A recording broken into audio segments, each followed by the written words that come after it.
Bonsoir à tous, merci d'être au rendez-vous pour une nouvelle édition sur Monaco Info. Au sommaire de votre JT ce soir, la 5e vague de coronavirus serait-elle derrière nous? Le ministre d'État évoquait hier sur notre antenne des chiffres encourageants. Il vient d'annoncer l'assouplissement de certaines mesures. Pierre Dartout nous en dira plus dans quelques instants. Nous entendrons également la réaction du Conseil national. Un mois de mobilisation contre le cancer du côlon. Mars Bleu est l'occasion de sensibiliser la population à l'importance de se faire dépister. Nous recevrons le responsable dépistage et prévention au centre hospitalier Princesse Grasse, le docteur Henri Vinti. L'AS Monaco tout proche de l'exploit. Les Monégasques ont tenu tête au leader de l'Euroleague, le FC Barcelone, avant de s'incliner sur la fin. Résumé à suivre dans ce journal. Double événement ce week-end au Yacht Club de Monaco avec la Primo Cup et les Monaco Sportsboat Winter Series. Nous évoquerons ces deux rendez-vous avec Olivier Campana, le directeur adjoint du Yacht Club.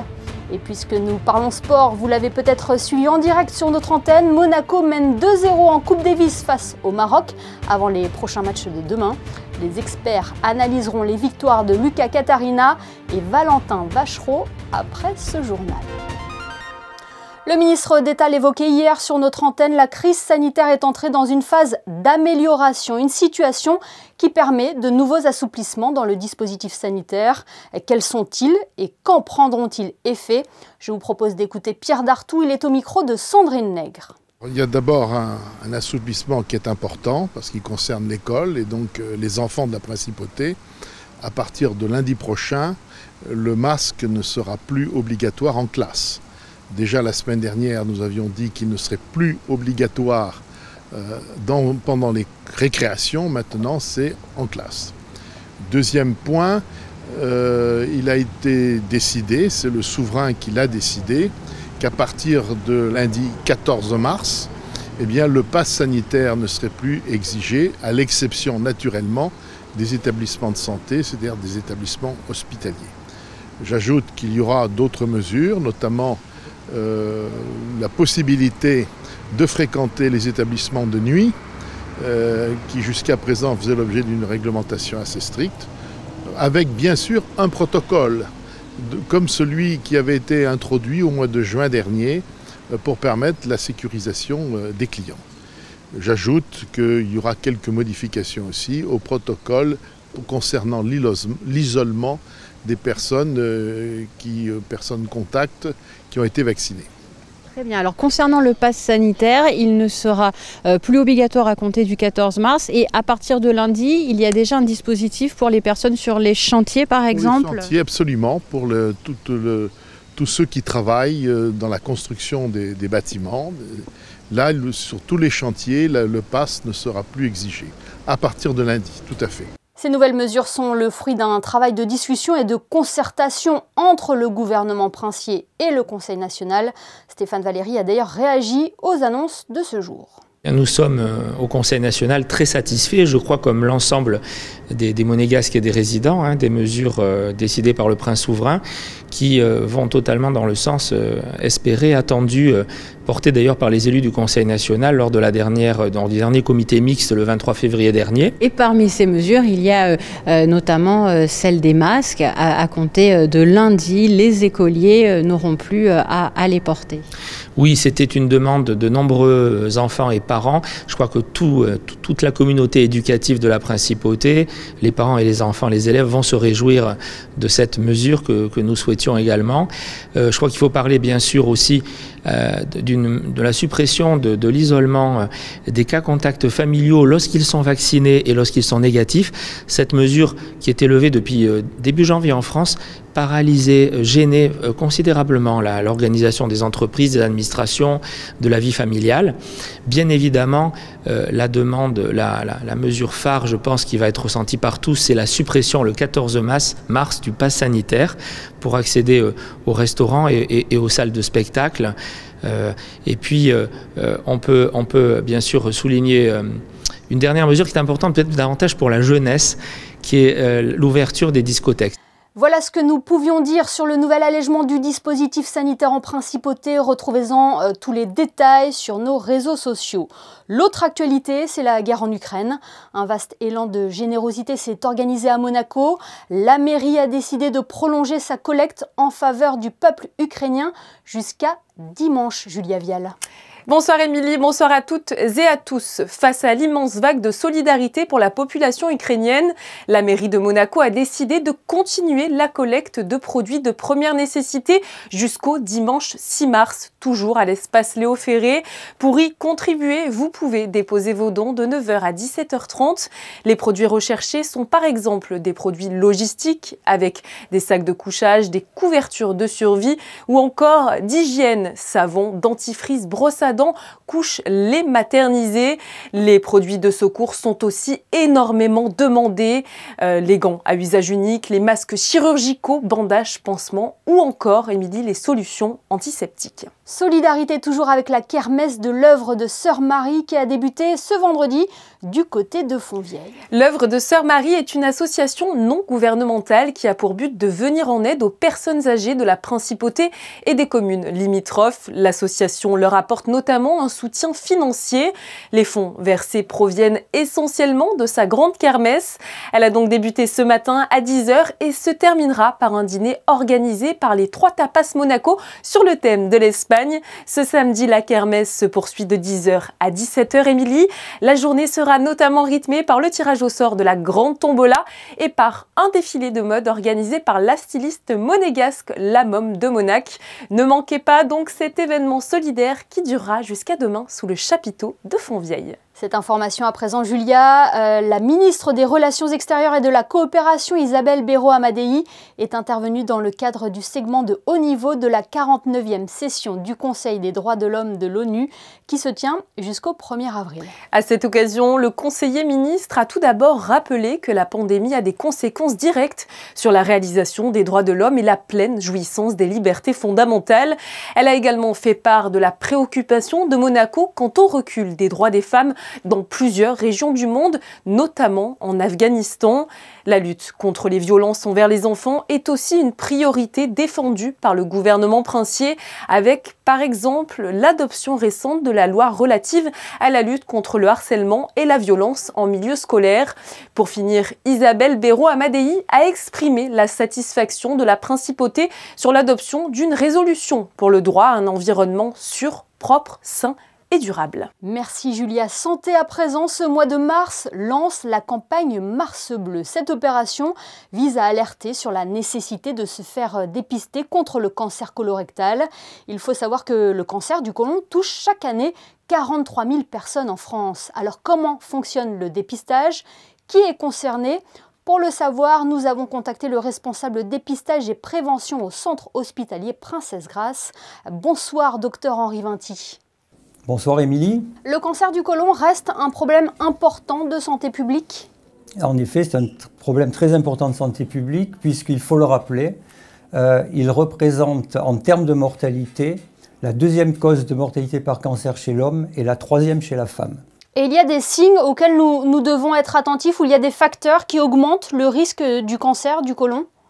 On considère qu'on peut éviter quasiment 40% des cancers par de simples mesures hygiéno-diététiques. Lutter contre le tabagisme et l'alcoolisme, lutter contre l'obésité, la consommation d'acides gras saturés, la consommation excessive de viande et éviter la sédentarité. Et la prévention, docteur, passe aussi par le dépistage, il est nécessaire de le rappeler. Particulièrement le cancer colorectal, il dispose d'un test de dépistage, ce qui permet d'ailleurs de réaliser ce qu'on appelle un dépistage organisé. Et ce test est d'une réalisation extrêmement simple et permettrait d'éviter, là encore, un certain nombre de cancers.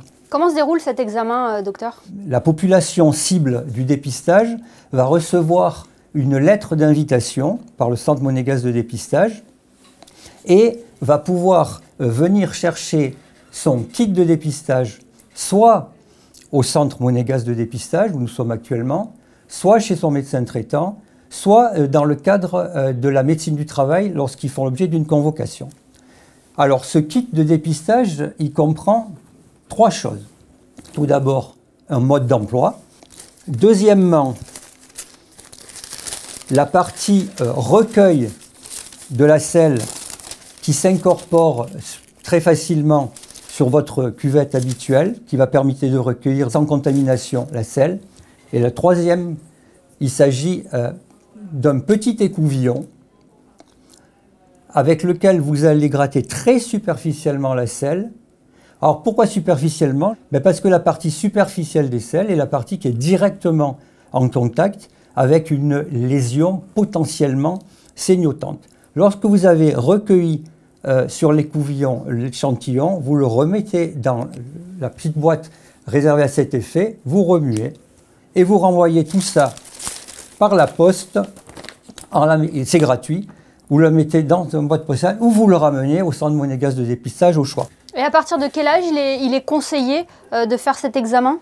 Alors, les lettres d'invitation sont envoyées à partir de 50 ans et à Monaco, nous avons repoussé la limite jusqu'à 80 ans, donc de 50 à 80 ans. Je rappelle qu'en France, le programme de dépistage, c'est de 50 à 74 ans. Est-ce qu'il y a des symptômes, docteur, qui peuvent nous alerter? Un de vos confrères nous disait que le cancer du côlon est assez sournois, c'est le cas? C'est vrai, mais il faut savoir que le dépistage en soi, le dépistage organisé, s'adresse essentiellement à une population qu'on appelle à risque standard, c'est-à-dire qui n'a aucun symptôme. Et là, il est important de souligner que lorsque vous avez des symptômes, ou pire, si vous avez des antécédents personnels ou familiaux de polypes ou de cancer du côlon, vous ne relevez plus du dépistage, vous relevez d'emblée d'un suivi colonoscopique. Ça, c'est un point important à souligner. Une fois détecté, est-ce que c'est un cancer qui se guérit facilement? Où en est la recherche d'ailleurs? On peut dire qu'un cancer dépisté est un cancer potentiellement curable, guérissable. Donc, des vies sauvées en quelque sorte. Eh bien, merci beaucoup Henri Vinti d'avoir été avec nous ce soir sur Monaco Info à l'occasion de cette campagne Mars Bleu. Merci infiniment. Merci à vous. Du sport à présent avec du basket. Monaco est passé tout proche de l'exploit hier en Euroleague face au leader, le FC Barcelone. Comme au match aller, la Roca Team a accroché les Catalans, mais à domicile et porté par leurs supporters. Le Barça s'est montré solide. Le résumé de la rencontre, c'est avec Yannick Debeuvert et Sylvain Péroumal. Il ne manquait rien à la Roca Team pour repartir de Barcelone avec la victoire. Dominé une bonne partie du match, Monaco a fait preuve de résilience pour offrir aux fans de basket une fin de match haletante.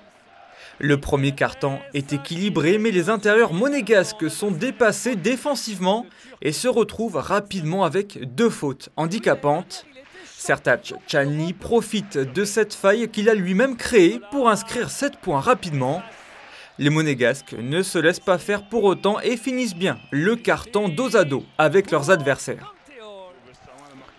En deuxième quart-temps, Nigel Hayes-Davis, inarrêtable, montre la voie aux Barcelonais pendant que Mottié Younas récite ses moves côté Monaco. En fin de première mi-temps, Barcelone inflige un 10-2 à la Roca Team avec ses 2 tirs longue distance assassins de Jokubaitis et Laprovitola. 42-36 Barça au bout de 20 minutes. Il pénètre, il ne trouve pas le cercle, au buzzer! Will Thomas au buzzer! On prend ce panier! Le troisième quart-temps est le théâtre d'un match dans le match. Dante Exum contre Dwayne Bacon. L'Australien du FCB 22 points lance les hostilités. Le Barça va compter jusqu'à 16 unités d'avance sous son impulsion. C'est ensuite au tour de Dwayne Bacon, 16 points, de faire son show. Absent lors des 2 derniers matchs, l'Américain a faim de panier. Avec lui sur le terrain, les Monégasques passent un 13-3 pour revenir sur les talons du Barça à l'orée des 10 dernières minutes. Là, mon Dieu, le show de Dwayne Bacon! Monaco fait l'effort et passe même devant sur 3 lancers francs réussis d'un Mike James à 19 points et 6 passes décisives. Monaco est devant! Malgré cela, Barcelone ne tremble pas. La Roca Team, quant à elle, bafouille cette fin de match. Dante Exum fait passer son équipe à 5 points d'écart sur ses lancers francs donnés à 33 secondes de la fin. Mike James relance le suspense dans les ultimes secondes sur ce shoot du parking, mais c'est trop tard. Le Barça gère la fin de cette rencontre pour la remporter 88-83. C'est une défaite frustrante parce que ça se joue encore sur les derniers instants, sur les petits détails. Honnêtement, j'ai l'impression que ce match-là, on leur donne un peu. Bon, voilà, c'est l'expérience, hein. Faut apprendre, grandir et pas réitérer les mêmes erreurs pour plus tard. Prochain rendez-vous européen vendredi face à l'Anadolu Efes Istanbul à Gaston Médecin. Les champions en titre sont des concurrents directs à la Roca Team dans la course au play-off. Oui, avant la prochaine échéance européenne, les Monégasques reçoivent Bourg-en-Bresse demain à 18 h à Gaston Médecin en championnat. On reste dans le sport avec vous, Julia Vial. Julia, outre le match entre l'OGC Nice et le Paris Saint-Germain, l'autre choc de la 27e journée de Ligue 1, c'est l'AS Monaco qui se déplace au Vélodrome dimanche. Oui, tout à fait, Émilie. Et cette rencontre déterminante débutera à 20 h 45. Et avant même de se mesurer, les deux compositions semblent avoir un point commun. L'AS Monaco et l'Olympique de Marseille sont les deux équipes qui ont subi le moins de tirs cette saison. Comprenez donc que leur défense est très efficace. Ce match promet donc d'être intense, d'autant qu'après 2 matchs sans victoire, Marseille voudra l'emporter pour ne pas voir sa deuxième place être menacée. De leur côté, les Monégasques, qui restent sur une défaite à domicile contre Reims, devront gagner, Émilie, s'ils ne veulent pas voir l'Europe s'éloigner. Philippe Clément, l'entraîneur des Rouges et Blancs, était cet après-midi en conférence de presse. Nous l'écoutons. C'est un match difficile, hein. Ils sont en deuxième place, c'est clair. Ils ont gagné le premier match 0-2 contre Monaco. Et ils étaient à ce moment aussi l'équipe qui était beaucoup mieux dans le jeu. Pour ça, c'est un grand défi, mais je sens que tout le monde a beaucoup d'envie. OM AS Monaco, c'est donc ce dimanche à 20 h 45. Et oui, l'AS Monaco qui aura à cœur de se racheter auprès de ses supporters après son élimination en demi-finale de la Coupe de France. Un mot, Julia, à présent sur cette brocante organisée au profit de l'association pour le devoir de mémoire. Elle se tiendra du 21 mars au 2 avril à la Maison de France. La brocante aura lieu tous les après-midi, du lundi au samedi de 14 h à 18 h. Tous les objets vendus permettront à l'association de monter sa prochaine exposition. Elle s'intitule « Douleurs et tourments civils dans les conflits européens du XXe siècle, de 1914 à 1945 ». Le futur musée de la Résistance bénéficiera aussi des fonds récoltés durant cette brocante. Alors, si vous avez envie de chiner des objets uniques venant de vieux greniers, rendez-vous au 42 rue Grimaldi pour faire vivre et revivre la mémoire de la France. Nous vous parlions d'un week-end sportif en principauté avec notamment la Coupe Davis et Monaco qui reçoit le Maroc sur les terrains du Monte Carlo Country Club. Un autre événement organisé par le Yacht Club de Monaco se déroulera au même moment en baie de Monaco. Bonsoir Olivier Campana. Bonsoir Émilie, bonsoir à tous. On peut dire que c'est 2 événements en un ce week-end pour le Yacht Club. Parlons tout d'abord de la 38e édition de la Primo Cup. C'est un rendez-vous qui est désormais une tradition à Monaco. C'est un rendez-vous historique parce que les gens que je vois, pour certains, y participent depuis la première édition de 1985. C'est la 38e aujourd'hui. On a beaucoup de marins qui ont navigué, qui ont usé leurs culottes sur les bancs des bateaux. Moi, personnellement, je la faisais quand j'étais à la section sportive du club en 89. Vraiment le rendez-vous de la saison, de toutes les séries monotypes de la Méditerranée et extérieure. Alors combien de marins sont engagés cette année et dans combien de catégories, Olivier? On a 4 catégories différentes. On a eu la série phare qui est le J70, série dont on aura le championnat du monde du 14 au 22 octobre cette année avec 90 bateaux. On a la série des Smeralda qui est un bateau historique qui est depuis plus de 20 ans au Yacht Club. Les longues et une nouvelle série, car la Primo on a toujours voulu développer des nouveaux bateaux, des séries montantes et aussi des nouvelles techniques de navigation ou de parcours qui s'appellent les RS21. Donc un panachage qui fait arriver à une centaine de bateaux, 400 marins de 14 nationalités différentes. Parmi eux, il y a toujours eu des grands noms de la voile.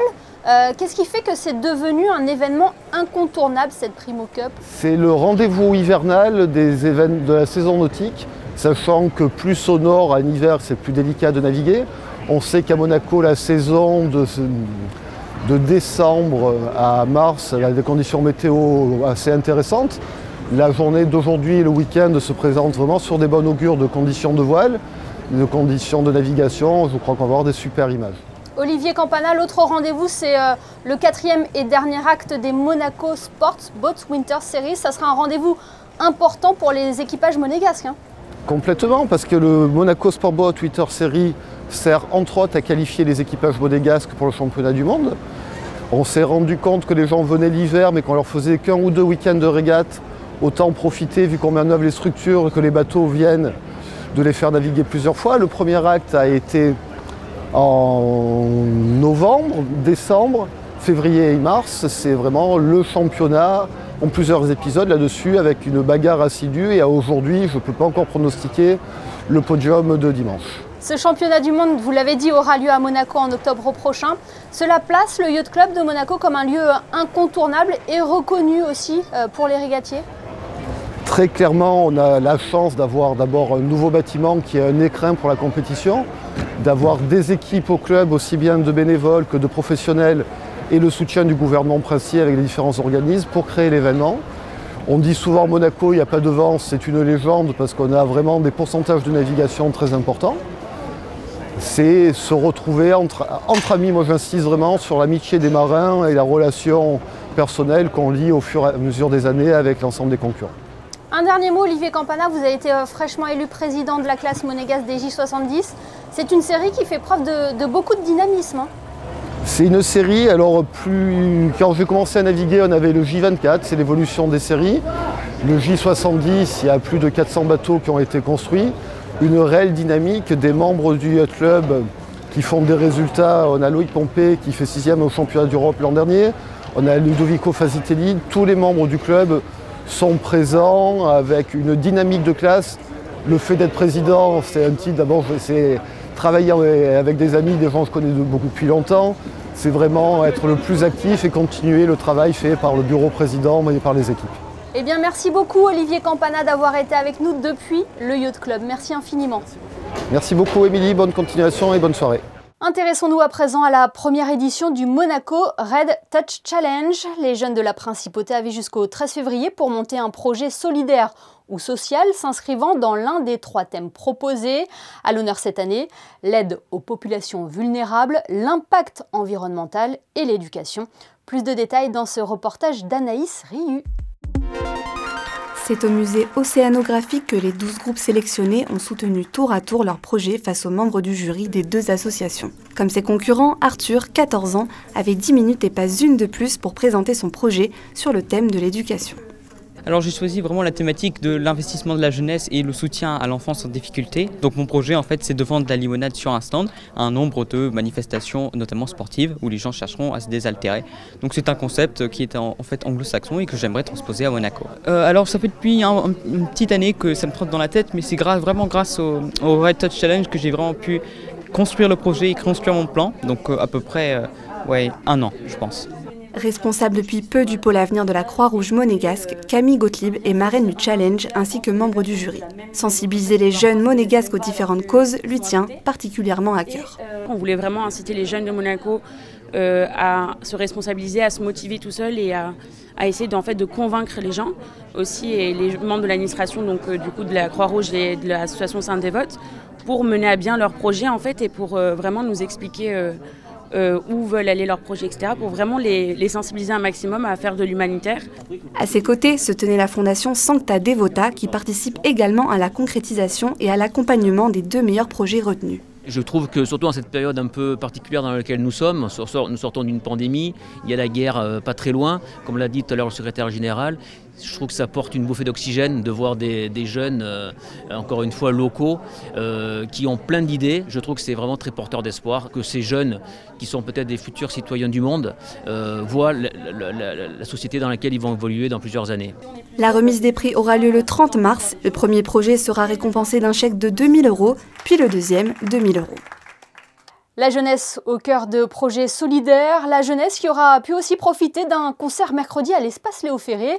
L'Orchestre Philharmonique de Monte-Carlo avait invité l'écrivain Daniel Pénac à raconter L'œil du loup, une histoire extraite de son roman éponyme paru en 1984 et illustrée musicalement par Carole Beffa. Retour sur ce concert avec José Sacré.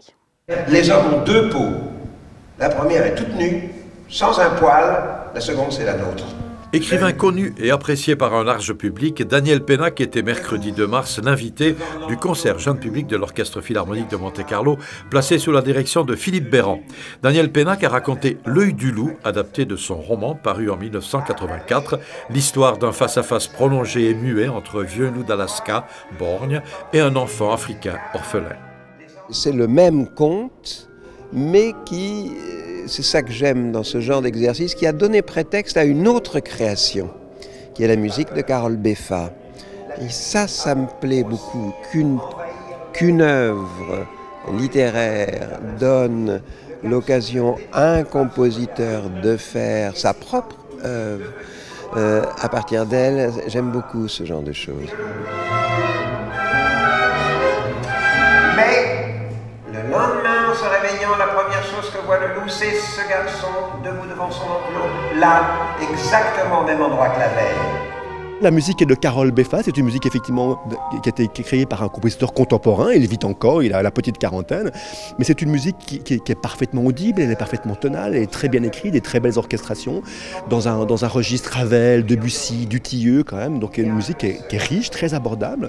Et voilà, et la magie de ce spectacle, c'est bien sûr Daniel Pénac qui raconte lui-même l'histoire qu'il a créée, et voilà, et la musique est au service de cette histoire. Le public, composé d'enfants, certains tout petits, a été véritablement envoûté par cette belle histoire d'amitié entre un animal et un enfant. J'aime bien le type de réceptivité. Quand ils sont pris par le récit, il y a un type de fascination qui est encore plus spectaculaire que chez les adultes. Ça, j'aime beaucoup. Également séduite par le talent du conteur et récitant Daniel Pénac, la direction de l'Orchestre Philharmonique de Monte-Carlo a décidé de le réinviter la saison prochaine. Après cette pause musicale, jetons un coup d'œil sur les prévisions météo. Quelle est la tendance pour la journée de demain, Julia ? Eh bien, il va pleuvoir une grande partie de la journée. Ce week-end ne sera donc pas propice aux grandes balades dans la principauté. Les températures oscilleront entre 6 et 9 degrés. Couvrez-vous. Demain, nous fêterons les Olivias. Merci Julia et merci à vous de nous être fidèles chaque soir sur Monaco Info. On referme ce journal avec les photos de Manuel Vitali et nos valeureux basketteurs monégasques qui n'ont pas démérité hier soir face à Barcelone en Euroleague.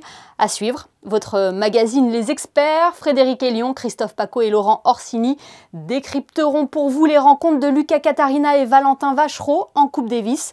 Je vous rappelle d'ailleurs que Monaco mène 2-0 face au Maroc. L'équipe compte sur vous pour venir les supporter demain au Monte Carlo Country Club. Excellente soirée à tous et à demain pour une nouvelle édition.